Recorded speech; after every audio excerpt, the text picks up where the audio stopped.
हाँ जी बच्चों, तो गुड इवनिंग, अस्सलाम वालेकुम। अभी हम लोग जो डिस्कशन करने आए हैं, जो आप लोगों से मैं अभी इंटरेक्ट कर रहा हूँ, वो इस बात पे कि कुछ बच्चे जो अलीगढ़ में आए हैं और मुलाकात हो रही है, तो सबका एक कॉमन क्वेश्चन है। तो मैं सोच रहा था कि उन बच्चों को भी इसके बारे में बता दूं कि जो यहाँ पे नहीं है अलीगढ़ में, कि उन तक भी ये मैसेज पहुँच जाए। जो कॉमन क्वेश्चन है, जैसे बच्चे सब मिलते हैं तो इस वक्त ये पूछ रहे हैं कि सर जो है कि अब कल परसों में हम कैसे रिवीजन करें। तो एक तो हम लोग इस पे डिस्कशन करेंगे कि क्या करना चाहिए आपको आज कल परसों में।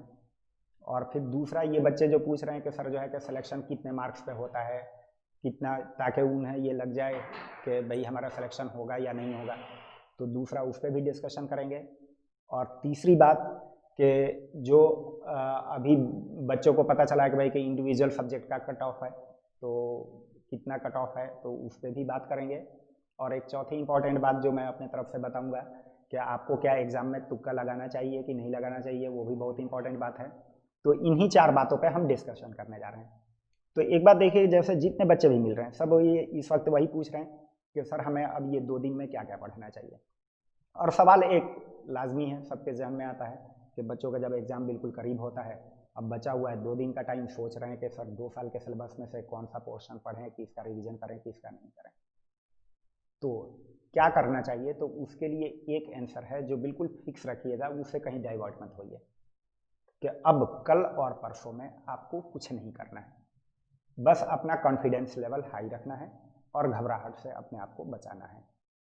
ये सबसे इंपॉर्टेंट बात है कि यही 2 काम करना है, कॉन्फिडेंस लेवल हाई रखना है और घबराहट से बचाना है। हाँ, अगर कुछ करना चाहते हैं, थोड़ा बहुत पढ़ना चाहते हैं, तो क्या पढ़ेंगे सुनिए। जैसे आज अभी टेस्ट हुआ है और टेस्ट 12 बजे सबका ख़त्म हो गया, तो अब ज़्यादा से ज़्यादा ये करिए कि खाना वाना खाने के बाद आप बैठ के एक बार टेस्ट का एनालिसिस कर लीजिए। ऐसा हो सकता है कि कुछ क्वेश्चन ऐसे आप किए हों कि जहाँ पे फॉर्मूले वगैरह गलत लगा दिए हों। लाइक जैसे कौन का कोई सवाल है, पता चला कि उसके वॉल्यूम का फॉर्मूला वहाँ पे एग्ज़ाम के टाइम पे भूल गए थे। तो इस तरह से जो 4-5 पॉइंट्स आपको मिलेंगे, लगता है कि भाई कि इन जगहों पे हम थोड़ा सा वीक हैं या फॉर्मूले में हमें कन्फ्यूजन हो रहा है, तो बस उन फॉर्मूले को पढ़ लीजिए, चाहे वो मैथमेटिक्स का हो या फिजिक्स का हो या केमिस्ट्री का हो। इस तरह से जो वीक एरिया थोड़ा बहुत लग रहा है, जहाँ पे लग रहा है कि भाई कि इसके फॉर्मूले में हमें कन्फ्यूजन है, तो बस उसको थोड़ा सा देख लीजिए। और दूसरी बात कि अगर कुछ इंपॉर्टेंट नोट्स बनाए हों छोटे मोटे, तो उनको आप देख लीजिए। और मुझे लग रहा है कि ये काम आज रात तक आप कर लेंगे, या फिर भी थोड़ा बहुत कुछ बचेगा तो चलिए कल आप सुबह 10 बजे 12-11 बजे तक का टाइम ले लीजिए कि आज रात में और कल 10 बजे तक में बस यही 2 काम करिए कि जहाँ फॉर्मूले थोड़े कन्फ्यूजिंग हैं उन फॉर्मूले को देख लीजिए, और अगर कुछ इंपॉर्टेंट नोट्स बनाए हैं बस उसको देख लीजिए। बाकी नए में कुछ मत पढ़िए, ये मत सोचिए कि ये छूट रहा है वो छूट रहा है, कुछ नहीं। कल 10 बजे तक पढ़ने के बाद अपनी किताब कॉपी बंद करिए और उसको ठंडे बस्ते में रख दीजिए। अगले 24 घंटे आपको बिल्कुल रिलैक्स रहना है, बस ये सोचना है कि जितना पढ़ना था वो हमने पढ़ लिया और वो इनफ था। और ये हकीकत है कि आपने काफ़ी पढ़ा है, और वो अब जो है कि लास्ट टाइम पे बस यही थोड़े से फॉर्मूले वगैरह देखने के बाद, और अब आगे आपको कुछ नहीं पढ़ना है, कोई नई चीज़ें ऐड ऑन नहीं करनी है। तो आई थिंक इस बात का आंसर क्लियर हो गया होगा, सबको समझ में आ गया होगा, और इस आंसर से डाइवर्ट नहीं होना है बिल्कुल। फाइनली एक बार हम इसको कंक्लूड कर रहे हैं कि जो फॉर्मूले कन्फ्यूजिंग लग रहे हैं वो थोड़ा बहुत देख लीजिए, कुछ अगर इंपॉर्टेंट नोट्स बनाए हों वो थोड़े बहुत देख लीजिए, और ये काम कल 10-11 बजे तक करके और देन उसके बाद अपनी पढ़ाई छोड़ दीजिए। अगले 24 घंटे अपने आप को रिलैक्स रखिए और कॉन्फिडेंट रखिए, कॉन्फिडेंस लेवल हाई रखना है। बात क्लियर हो गई। अब जो बच्चे पूछते हैं कि भाई कि सर सिलेक्शन कितने पे होता है, कितना कट ऑफ जाता है, तो एक्चुअली ये क्या होता है ना कि लास्ट टाइम पे ये एक जेन्युइन है कि बच्चों में थोड़ी सी घबराहट आती है ये जानने के लिए कि क्या मैं सेलेक्ट हो रहा हूँ या नहीं हो रहा हूँ या रिजेक्ट हो रहा हूँ। तो ये बात मैं आपको बता दूं कि जिस वक्त सवाल सिर्फ एनसीईआरटी बेस्ड आता है, तो उस वक्त बॉयज़ का सिलेक्शन आपके 73 मार्क्स तक हो जाता है और गर्ल्स का सिलेक्शन लगभग 67-68 मार्क्स तक हो जाता है। ये एक्सटर्नल की बात कर रहा हूँ। इंटरनल बच्चों में तो 5-7 मार्क्स और कम चला जाता है। हाँ, यूजुअली जब क्वेश्चन नॉन एनसीईआरटी बेस्ड रहता है तो उस वक्त मान लीजिए कि बॉयज़ का सिलेक्शन 60 मार्क्स और गर्ल्स का सिलेक्शन 55 मार्क्स तक के रेंज में हो जाता है। ये भी मैंने बात की है एक्सटर्नल बच्चों पे। इंटरनल के तो और कम चले जाते हैं, पता चला कि 40 से 35 के रेंज में भी ये इंटरनल बच्चों का सिलेक्शन हो जाता है। जब क्वेश्चन टफ रहता है तब की बात कर रहा हूँ। हम अभी इस वाले को तो रूल आउट करके चल रहे हैं। मान लिया कि हमारा क्वेश्चन इस टाइप का अगर आया, सवाल देख के समझ में आ जाता है खासतौर पर मैथमेटिक्स में कि भाई कि क्या ये एनसीईआरटी से बाहर के सवाल हैं, फ्रेम किए हुए हैं, या सिर्फ एनसीईआरटी उठा के छाप दिया है।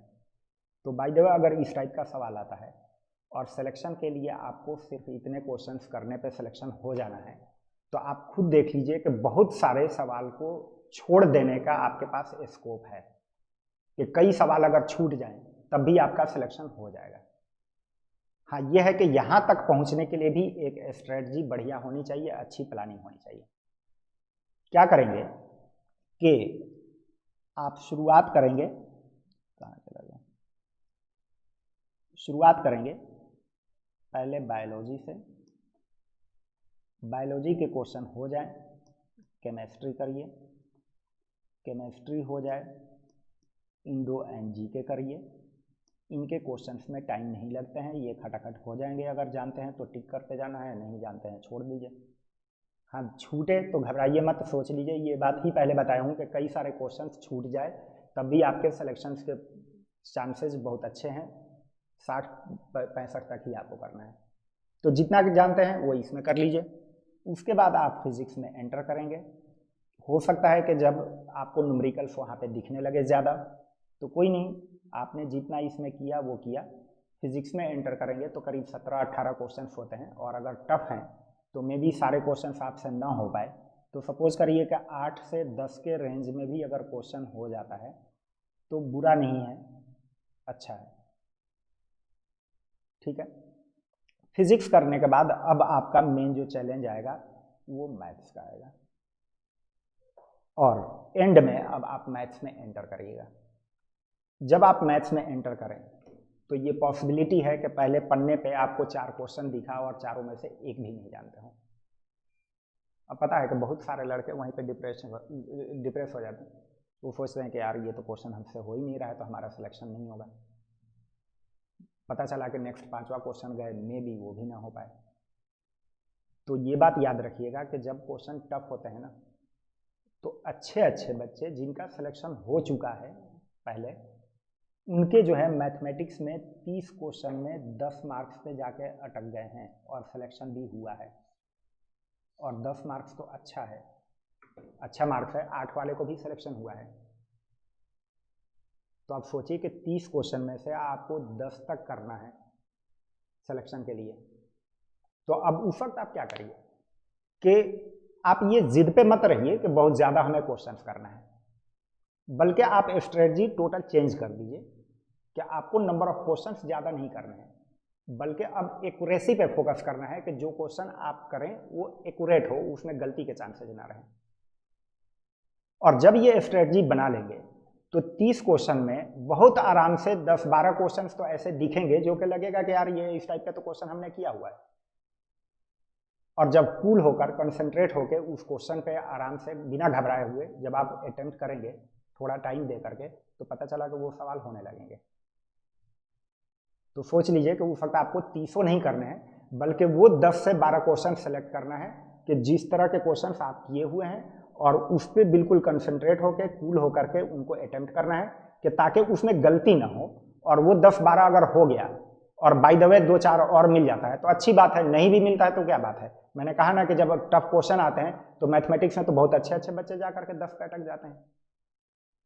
तो उस वक्त इस जिद में मत रहिएगा कि यार और करूं, पता चला उस चक्कर में जो है गलत करके आ गए। तो उस वक्त आप 10 ही करें, 12 ही करें, लेकिन ध्यान रहे कि वो एक्यूरेट होना चाहिए। इतना कॉन्फिडेंट होकर के, इतना कंसंट्रेट करके और कूल होकर के करिए कि जो क्वेश्चन आप करें तो उसमें कैलकुलेशन मिस्टेक की वजह से वो गलत ना हो। मेरे ख्याल से ये बात पूरी समझ में आ गई होगी। ठीक है, कि जहां क्वेश्चन टफ दिखे तो उस वक्त नंबर्स पे नहीं बल्कि एक्यूरेसी पे ज़्यादा फोकस रखना है, कि ताकि अटेम्प्ट किया हुआ क्वेश्चन गलत ना हो। और उस केस में अगर 60 मार्क्स का कर लेते हैं तो सिलेक्शन कोई नहीं रोकेगा, सिलेक्शन आराम से हो जाएगा। अब चौथी इंपॉर्टेंट बात आती है कि भाई क्या तुक्का लगाना चाहिए या नहीं। ये तो बहुत इंपॉर्टेंट सवाल है भाई, कि तुक्का लगाएं, पता चला आपने नहीं लगाया, आप उससे महरूम रह गए, दूसरे लड़के तुक्का लगा करके आ गए, सिलेक्शन हो गया। तो ये बहुत इंपॉर्टेंट सवाल है।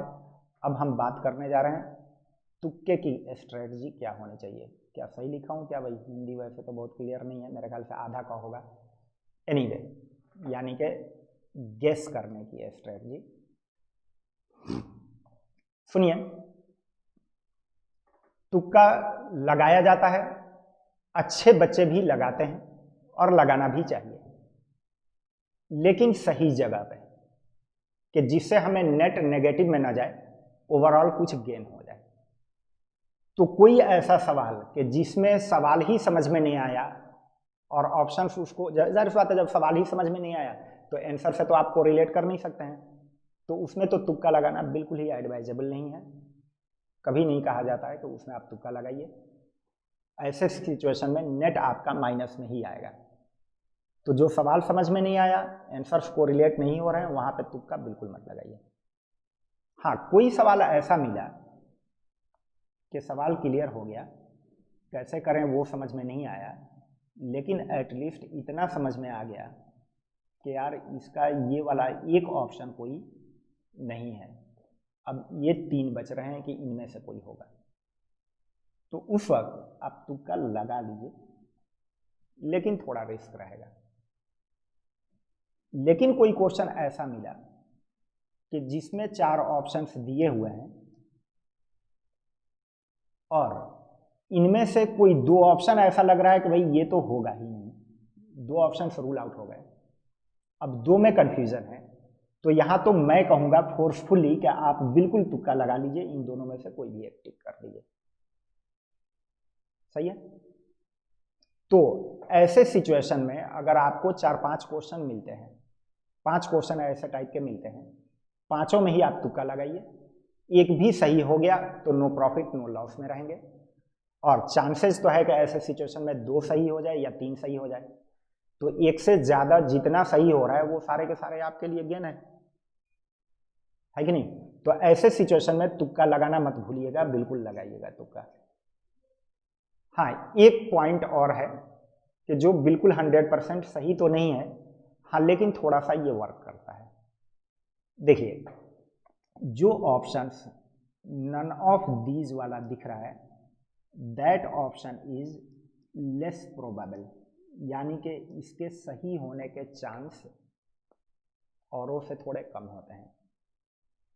और जो ऑप्शन ये दिख रहा है कि both A and B are correct, तो ये वाला ऑप्शन मोर प्रोबेबल होता है, यानी कि इसकी प्रोबेबिलिटी ज़्यादा रहती है। 2 बातें तो ये हो गई, पॉइंट नंबर 1, पॉइंट नंबर 2, और तीसरी बात सुनिए, तो ये दोनों आपको जो है कि तुक्का लगाने के वक्त थोड़े से बेनिफिशियल हो सकते हैं। अब तीसरी बात ये बता रहा हूं कि कहीं पे क्वेश्चन ऐसा रहता है कि उसमें 2 ऑप्शन सही दिखते हैं, क्योंकि बहुत सारे क्वेश्चंस हो जा रहे हैं, गलत होते हैं। आप ये मान के चलिए कि आपको इस बार भी जो है कि 3, 4, 5 क्वेश्चंस ऐसे हो सकते हैं कि जो गलत होंगे और बाद में जाकर रिजेक्ट हो जाए, और ऐसा भी होता है कि कोई गलत है लेकिन रिजेक्ट भी नहीं हुआ, वो चल जाता है। तो अगर आप में से कोई ज़्यादा कैपेबल बंदा है और थोड़ा स्मार्ट है और कोई क्वेश्चन ऐसा दिखा कि जिसमें लगता है कि भाई ये 2 ऑप्शंस सही हैं, जैसे कि सी ऑप्शन भी सही है और डी ऑप्शन भी सही है, सही है, तो अब उसमें देखें कि जो मोर एप्रोप्रिएट हो वो चूज करना होता है। तो उस वक्त अब इनमें से देखिए कि बेस्ट कौन सा है, वो आप चूज कर लीजिए। तो उसमें क्या होगा कि अगर वो क्वेश्चन रिजेक्ट हो गया तो कोई बात नहीं, और बाय द वे रिजेक्ट नहीं हुआ तो पता चला कि आप उसमें से अगर मोर एप्रोप्रिएट वाले चूज किए हैं तो आप उसमें विनर रहेंगे। और ऐसे कई बार क्वेश्चंस आए हैं। एक बार एक सवाल पूछा गया है आपका ट्रिगोमेट्री में, उठाइए कि tan 2 और tan 1 में कौन बड़ा है, मतलब इसमें से रॉन्ग ऑप्शन कौन सा है वो चूज करना था। और एक था सवाल sin 1 से बड़ा sin 2। अब इस तरह से दो ऑप्शन दिए हुए थे और इसमें से रॉन्ग वाला कौन सा है वो चूज करना है। नहीं ये दिया था, सही है। और इधर भी, हाँ इधर तो यही दिया था। तो देखिए यहाँ पे रॉन्ग देखें तो ये दोनों ही है। इनफैक्ट sin 2 भी sin 1 से बड़ा होता है, ये 2 रेडियन में है। और tan 2 भाई sin 2 बड़ा होता है, इसका मतलब रॉन्ग ये भी है। और tan 2 tan 1 से बड़ा हो, ये भी रॉन्ग है। लेकिन ये वाला रॉन्ग ज़्यादा क्लियर कट दिख रहा है। पता है कि 2 रेडियन का मतलब 114 डिग्री, मीन्स ये सेकंड क्वाड्रेंट में चला गया, तो ये होगा नेगेटिव और ये है पॉजिटिव। तो ये बिल्कुल क्लियर कट दिख रहा है कि भाई कि ये वाला ऑप्शन तो रॉन्ग है। और ये भी रॉन्ग है, लेकिन इसके लिए इन डेप्थ आपको समझना होगा, ग्राफ पे जाना होगा, तो थोड़ा सा ये टिपिकल है। तो हो सकता है कि एग्जामिनर को भी ऐसे क्वेश्चन बनाने में थोड़ी सी कन्फ्यूजन हो गया होगा। तो बेहतर कौन सा दिख रहा है आपको, ये दिख रहा है, तो ये आप ऑप्ट कर लीजिए। तो अगर by the way question reject नहीं हुआ तो हज़ारों बच्चों में से 2-4 ही बच्चे ऐसे होंगे कि जो ये ऑप्ट किए होंगे और वो विनर में से हो जाएंगे। तो ये एक तीसरी बात का भी ध्यान रखिएगा। बात समझ में आ गई? तो उम्मीद करता हूँ कि बाकी ये सारे टिप्स आपको काम आएंगे। और सर्वर क्लासेस की तरफ से बहुत सारी शुभकामनाएं आपके साथ है। We all wish you all the best and a good luck for your exam. और उम्मीद करता हूं कि आप सब लोग बढ़िया करके आएंगे और हम सब लोगों की दुआएं आपके साथ है और इंशाल्लाह सब कुछ बेहतर होगा।